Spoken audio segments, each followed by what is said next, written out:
An all South African CAF Champions League final was a dream, and a club without fans has denied Mzansi the dream. Pyramid dashed our hopes and literally overcame Orlando Pirates by winning at home 3-2. What an entertaining game. By far, by a mile, this was the game of the tournament. I honestly believe that every African who follows football, this is what they want to see. An open game, clubs that are taking each other, toe to toe, not this nonsense we've been subjected to for all these years, where one team is playing, is anti-football, parking the bus, the train, and helicopters. It was a wonderful game, an entertaining game for a neutral. And big ups to both clubs.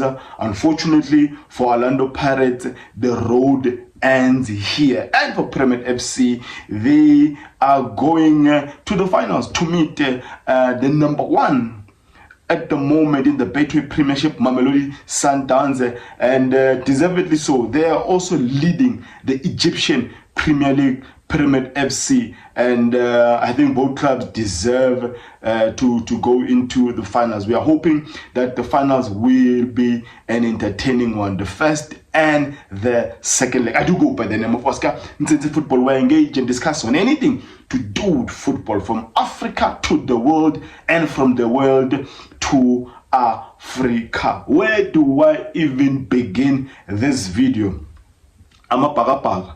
See, robbers, you tried your best, but obviously your best was not enough.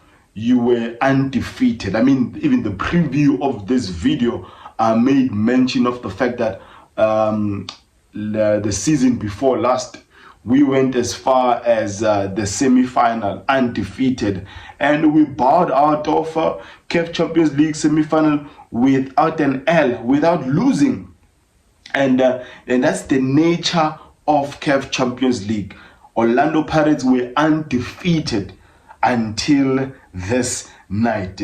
But you know what? I don't think they are disappointed, but they should not lose heart. And I think Jose Rivero has got some good bones in this team, where the next manager can build something on. They've got a young 20-year-old Mbegezeli Mbogazi at the back. You've got the Coco Melons up front in Mohau Nkota. You've got the brilliant Relebohile, Mofokeng. There's Radiopana coming from the bench, and Yombata is still of good age. So there's still some good bones, and it's encouraging, especially for the next campaign of CAF Champions League, that they will take this pain, and this pain must be a catalyst to drive them to want it more come the next campaign of CAF Champions League. I think it's better for me to start this video on a positive note. Coco Melon. Relebohile Mofokeng, yet again, he finds himself free in the box, and what a finish.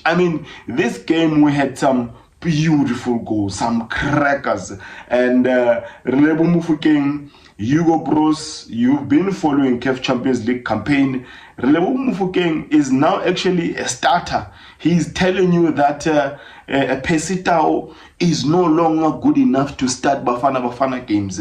This thing of you overprotecting and delaying the success of this boy in Bafana, is no good. Is no good. As South Africans who love football, we no longer want Pesitao. We're not saying kick him out of the squad, bring him for experience and be encouraged, but he's no longer a starter. At best, a squad player. Relebo Mofokeng is the type. He comes from the wing. He's got a pass, he's got an assist, and he's got goals in him. And you could even argue to say that Relebo Mofokeng is probably closer to being the player of the tournament. Obviously, there's been players at Pyramid FC, you also said, they lifted their hands and said, you know what, I need to be recognized as probably one of the best players. Today, we were served with two teams that have scored a lot of goals, and one player who contributed to the number of goals by Orlando Pirates is a youngster again, Mohau Nkota. Oh, what a goal. You know what, in the lineup, I literally thought that Mohau was going to be sacrificed, and Makgopa and Mofokeng were the only, attack-minded players that were going to start. I actually thought that Dlamini was going to start, but Rivero went with his 3-4-3 similar lineup that he started with last week, and Mofokeng and Nkota did not disappoint. What a cracker! What a goal by the youngster, and I think that's a great positive we can take out from this game. Now, what went wrong for Orlando Pirates? What prevented them from going into the CAF Champions League final 2025? I think I need to track back to January window. Orlando Pirates, they are competing on all fronts. It's the Betway Premiership, it's the MTN 8, it's the Nedbank, it's the Carling Cup. They want it all. Yet in the January transfer window, they didn't sign any player. They did not sign any player. On the other side of town in Pretoria, Mamelodi Sundowns, they brought in Jaden Adams. They brought in, who else did they bring? They brought in the Argentinian left centre back. I forgot now who else they brought in January. But they brought all those players, although some people may argue that they already had a squad that was had a plethora of talent in all departments.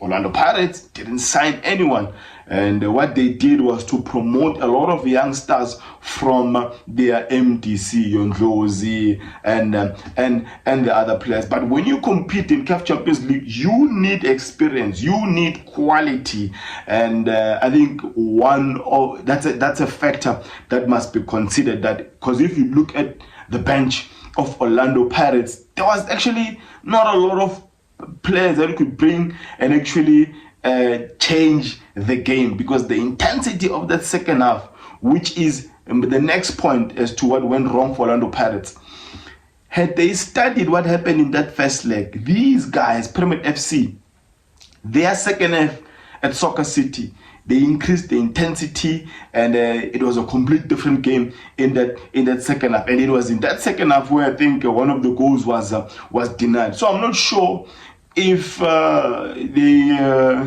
undermined, in really looking at the details of how the Croatian mentor for Pyramid FC actually approached the second half, because the second half of this second leg was no different. They notched up the intensity, the attack, and even if you look at their substitutions, they started with the 4-3-3 system. Lashin, Yotore, and Alkarti in the middle, and the front three, it was left-footed Hafez, who's a similar mold to Tapelo Xoki. He can play as a left winger, a left attacker, but can also play as a left back, a full back, you can say. So he's got the engine to bomb up and down. But this time around, because they're playing at home, he was more left. His responsibility was to stay up front and assist Fistin Mayela and the small-bodied Fatih, dangerous player, left-footed, coming from the right, cutting in. So if you look at the substitution, what they did was they sacrificed one of the three midfielders. I think they took out a Lashin. They took out a Lashin, and then they brought in their number 10. Sobi Ramadan. That guy had an instant impact on the game with a cracker of a header. Tapelo Xoki will probably be very angry at his positioning in defending the diagonal ball that came from the right. And I'll also say the positioning of Sipho was suspect. But credit to Sobi Ramadan. I mean, he had a big impact, influence in this game. And I think also, which is another point, Orlando Pirates didn't have a proper plan for a Fiston Mayela. You've got three center backs. It's Xoki, it's Sibisi, and it's Mbogazi. Can't blame the youngster here. But the two guys were found sleeping on duty. As much as CBC has improved immensely this season, I mean, CBC has been one of their best defenders in the absence of the Nigerian Nda. But Tapelo Xoki, I think this is your last season, probably at Orlando Pirates.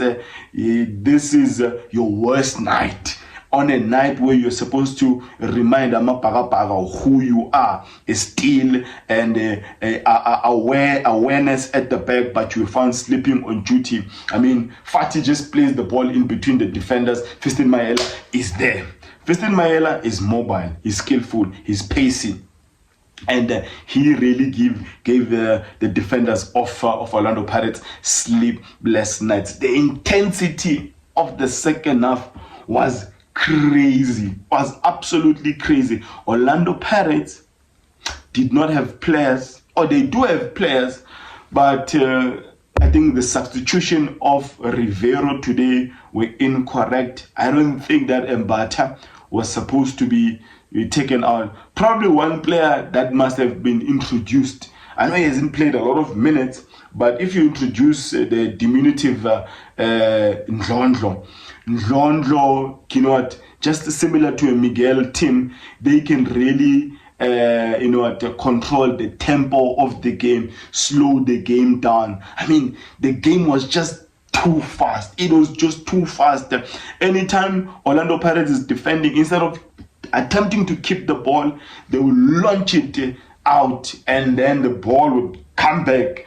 It was just that constant thing happening. And these guys, the biggest factor as to why they went down this night, Orlando Pirates, is how they struggled to deal with crosses. And this is something the technical team and the analyst of Pyramid FC studied. Orlando Pirates, they really struggled to deal with crosses. All the goals came via crosses. It was a corner, it was a diagonal coming from the right, and it was a cross coming from the left, I think via Fati.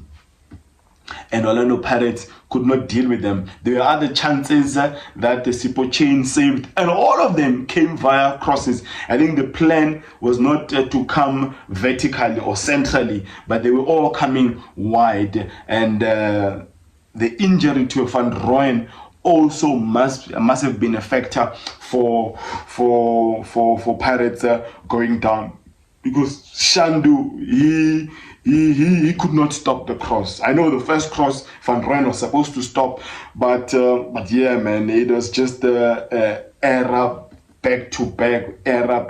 But Orlando Pirates, I'm very proud of you. You did South Africans proud, and Hugo Bruce is sitting somewhere saying, you know what, there are some players in this team that deserve a national call-up. But what do you think about as to what went wrong for Orlando Pirates, Mapagapaga, South Africans, or anyone who could bump into this channel? If you're seeing this space and this content for the very first time, I love it if you join this family. I do go by the name of Oscar Ntsinzi. Do comment on the section below as your overall view of this game. You do support the channel by liking, subscribing, by sharing the video, by contributing money as well. It is always welcome.